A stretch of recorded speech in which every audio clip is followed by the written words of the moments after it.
Everyone. So the other day we got news that Joel Embiid may potentially be requesting a trade, right? There's all the drama, all the nonsense that is going on with the Philadelphia 76ers and James Harden.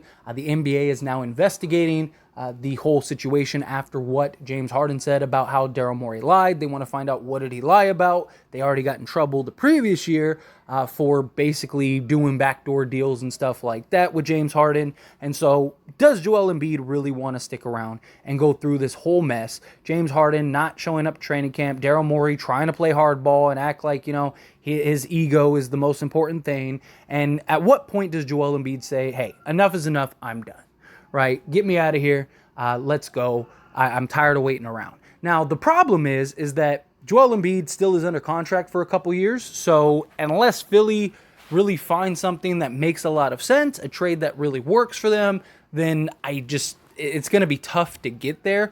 The Knicks, they are one of the teams that are on the list that are waiting for Joel Embiid, and they have more than enough draft picks and assets and stuff like that to maybe potentially entice the Sixers to move off of Joel Embiid.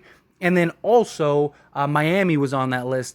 They can't even scrounge the stuff to go and get a Damian Lillard. I don't see them being able to get a Joel Embiid, although if they could, that would be great for them. But I just don't see that. I don't think that they have enough picks and talent, especially Joel Embiid is very likely going to go for one of the biggest packages in NBA history, or at least a really nice haul, right? So one of the things that I want to talk about is if the Lakers should put their names in the ring and see if maybe they could come out with Joel Embiid. But what would you be willing to give up to go and get Joel Embiid? Now, a Joel Embiid and Anthony Davis front court for the foreseeable future, if it works, could be ridiculous, right? You're talking about one of arguably the best front courts in history with those two guys, two top 75 all-time players, two of the best three big men in the league. Both guys have the ability to stretch the floor, knock down shots, play defense. Good luck trying to score inside with Joel Embiid and Anthony Davis basically just patrolling down there. Anthony Davis wants to play the four. Joel Embiid is fine playing the center. It's a win-win, right? It would make a lot of sense. But the problem is the Lakers don't have a ton of draft picks that are tradable. Like, they have draft picks. They have a ton of draft picks over the coming years, but they still have to kind of pay out the Pelicans and whether they convey this year or next year. And then after that, their draft capital that's tradable could be a little tough. So you're looking at basically players, right? Now, the other big issue is that the Lakers wouldn't be able to trade for Joel Embiid until December, until the end of December. So if Joel Embiid becomes available anytime soon, then the Lakers might not have an opportunity to get him. But again, let's just have a fun conversation here. What would you be willing to trade? The starting point has to be D'Angelo Russell and Rui Hachimura, right? That would give them basically a guard that could play alongside Tyrese Maxey. It would also give them just a reasonable contract that can match salaries. D'Lo is a solid player. They could always flip D'Lo elsewhere, or we could look to maybe move D'Lo for a more desirable player that they like. You can make it work, but you have to go at least D'Lo and Rui Hachimura to get even just close to the salary. You're going to have to give up more, but this is at least a starting point. They basically get a legit power forward for the foreseeable future to replace the Tobias Harris, which they want to move off of. You got him locked up long-term on a reasonable contract. So you'd have Rui Hachimura and you'd have Maxey as basically your starting points for a potential rebuild, right? That would give you a guy that could I think Rui could be a legit, 20-8 guy if given the real opportunity, and he would be a nice complementary piece next to Tyrese Maxey. Again, D'Lo, it would just depend on how much do they like D'Lo, and also if they would rather just move off of him or trade him. It also would give them cap space, right? So he can opt out and go be a free agent, and they could kind of just tell D'Lo, hey, go be a free agent. We're not planning on signing you or re-signing you long term. And then they basically would just have Rui and Tyrese Maxey, and they'd have something ridiculous like 2 max contract spots as far as salary space goes. So that could be something that's enticing. They could look at it as, okay, we could get Maxey, we could have Rui, and then we'd have a bunch of cap space that we could kind of build a young core around this roster.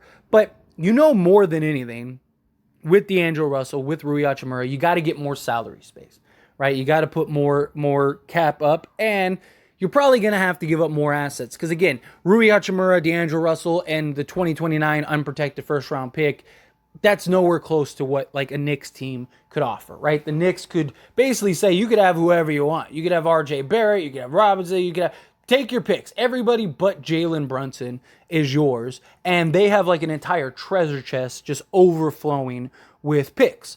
So they could easily just outbid us in that regard, unless the Sixers really value Rui. Right? If they look at Rui Hachimura as like, oh no, like this is a potential all-star type player, something like that, like they're really high on him, then maybe, right? Like maybe they like Rui more than like an RJ Barrett or something like that. But even then, you'd have to give up more than just these two. Question is, and this is where it kind of gets tough, do you give up Austin Reeves? Because Daryl Morey, the first person he's going to ask for is Austin Reeves, right? Because he is a guy that wants the best return. He wants the best assets. So would now a package of like D'Lo, Reeves, and Rui Hachimura be enough for Joel Embiid? Me personally, if you can get Joel Embiid, you trade Austin Reeves. You trade Rui Hachimura, and you trade D'Angelo Russell, right? Like, it would suck. I like Reeves. I've talked a lot about Reeves. I've hyped Reeves up. He's great. I really like him. Rui Hachimura and Austin Reeves are not the equivalent of Joel Embiid. Joel Embiid is, top 5 player in the league. He's a guy that is still young enough that you could have a long term with him and Anthony Davis. You could have those two guys for the next like 5+ years and be a contender year in and year out. And now you just got to round out the rest of the roster, right? You still have Jared Vanderbilt. So you basically are the best defensive team in the league with Jared Vanderbilt. And then you have a guy in Gabe Vincent that could be your starting point guard at that point if you need to. You have LeBron James for however long, right? So you'd have a big three of Joel Embiid, LeBron James, and Anthony Davis. You could still have Max Christie if he evolves and steps into his own, but that would be the problem too. They'd probably want Max Christie. Again, if Austin Reeves and Max Christie are the difference between you getting Joel Embiid or not, you go get Joel Embiid, right? Like, so that, but the problem is then there goes all of our core for the future. But again, I mean, you got Joel Embiid and Anthony Davis for your future, right? So you like, what more do you need for your future? You basically have 2 top 10 players for the next 5+ years, the 2 best big men next to Jokic in the entire league. And now you just need guys that can shoot the 3 ball and defend, and maybe a distributing point guard, right? But you have Gabe Vincent, who you could keep around, and he's young enough to make a push, and he might be a serviceable just kind of point guard for that team, right? Because Joel Embiid, with his ability to pass out of the post as well as Anthony Davis, it'd be nice to have kind of a 3-and-D point guard. Right now you're looking at that, and I mean, you'd still have several young players that you could keep around and kind of build on for the long term, right? You got Jackson Hayes, who could be a solid backup. That would be nice for the Lakers. Cam Reddish, you could keep long term if you want to. You still have Shafino and Maxwell Lewis, and so you could still develop those guys. You're the Lakers with Joel Embiid and Anthony Davis. You don't think that you're going to be a desirable destination for players? Of course you are, especially when LeBron leaves, right? Basically, all your long-term money outside of Gabe Vincent, Joel Embiid, and Anthony Davis is gone, right? Because you would have traded Max Christie, you need to give a long contract to. You would have traded Austin Reeves, who you just signed to a long-term contract, and you just traded D'Lo and Rui, who you'd have to give a long-term contract to. And Jared Vanderbilt, you could re-sign, but he's probably not gonna be a $20 million a year guy, right? He's probably, let's say, $10 to $12 million. Right? Let's say worst case, right? Let's say he really did develop a quality 3-point shot. You're talking maybe $15 million. So you have $15 million in Jared Vanderbilt. You have $11 million in Gabe Vincent. You have that like $50 million contract in Anthony Davis, and then you have like another $50 million. Like, you have enough to go get enough talent to round out this roster. And you could still go work out to try to maybe go get another star or something like that. Or just add the depth. Right? Again, you would be a destination with that. It would be tough to get rid of Austin Reeves, Max Christie, Rui Hachimura. I like D'Lo, I do, but you're talking about Joel Embiid here, right? Like if you were talking about, Damian Lillard or something like that, I would tell you no way, right? And I like Dame, and I would love Dame. And if you could just trade like Austin Reeves and D'Lo or something like that for Dame, it'd be hard to say no. But the problem is Dame, he's an undersized point guard. Yes, he can shoot the lights out, but how many years does he really have left? He's undersized. He's been injury prone as of late, right? At least Joel Embiid, you got good size. You have good versatility with your two bigs. Both of those guys, and Anthony Davis and Joel Embiid, would be great tradable assets, right? You could always, like if it doesn't work out, you could always trade Anthony Davis or trade Joel Embiid and maybe get as equal, if not better of a return at some point, right? And they're both still young enough to where even 2-3 years from now, you could trade them and still get your return back, right? But the impact and potential, I mean, LeBron James, Joel Embiid, and Anthony Davis is enough for you to win an NBA championship. You're going to win a chip or two probably this year because you'd still have enough depth and talent to figure it out, right? Get some guys on the buyout market if you have to, whatever, right? You figure it out, right? Yeah, you wouldn't be as deep because you just swap 4 guys for one, but you could work it out to where, all right, we have basically our big 3, which is arguably the best 3 guys in the entire league. In my opinion, it probably would be. My only question would they gel well enough?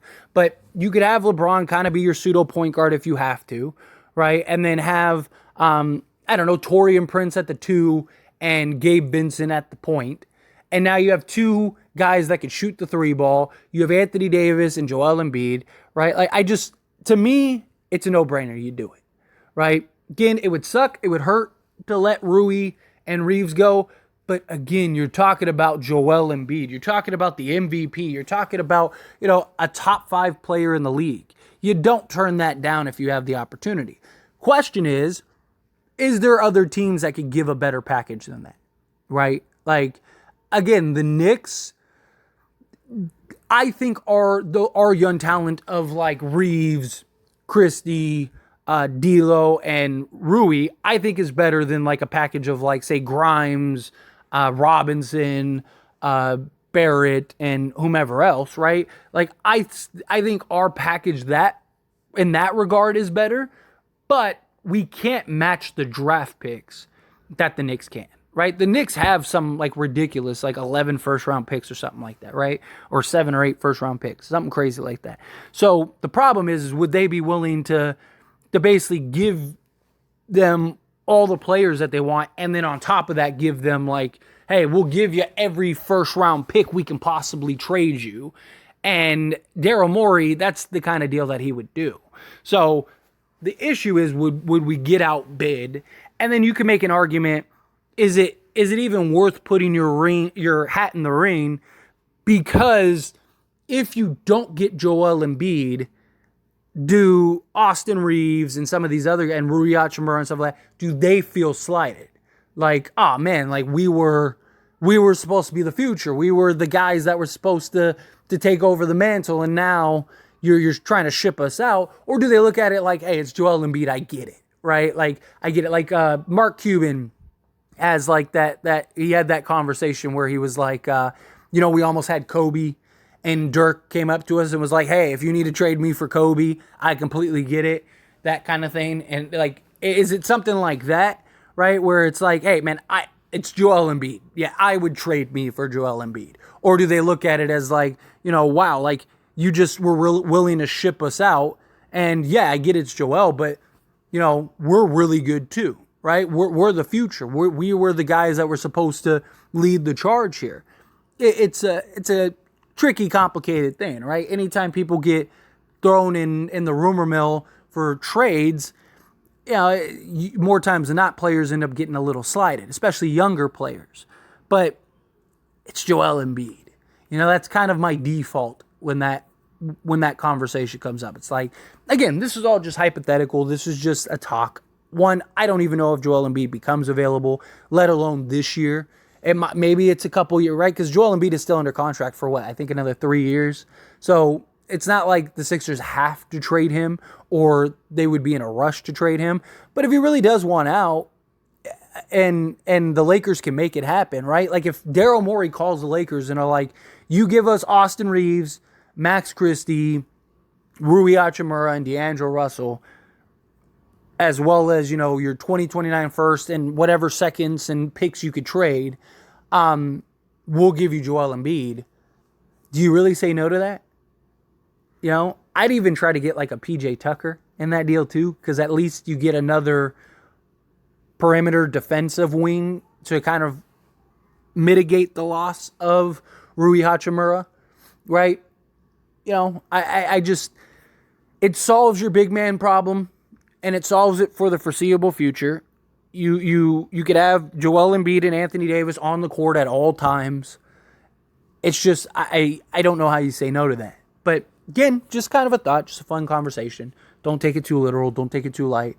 But let me know your thoughts and opinions. As always, this is a discussion. So I want to hear your thoughts and opinions down in the comments below. What do you think? Should the Lakers actually make a push for, a Joel Embiid? And what would you give up? What would you be willing to trade? Like, what is your cutoff point?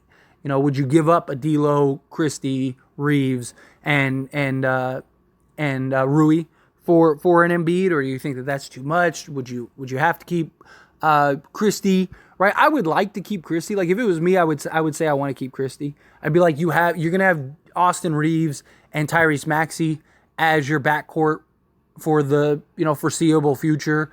Like, let us keep Christie. We'll give you Shafino and Lewis if you want, right? Because I think Christie's gonna become something, right? And he gives you that shooting guard for the future, right? So now you got basically your shooting guard, your small forward in Jared Vanderbilt. You got your center in Joel Embiid. You got your power forward in Anthony Davis. The only thing you need is a point guard that can kind of be a distributor. Or, like I said, you just go with Gabe Vincent, right? You have Gabe Vincent, that's fine. But I kind of like the idea of him as a backup. But anyway, love to hear your thoughts, opinions. Let me know.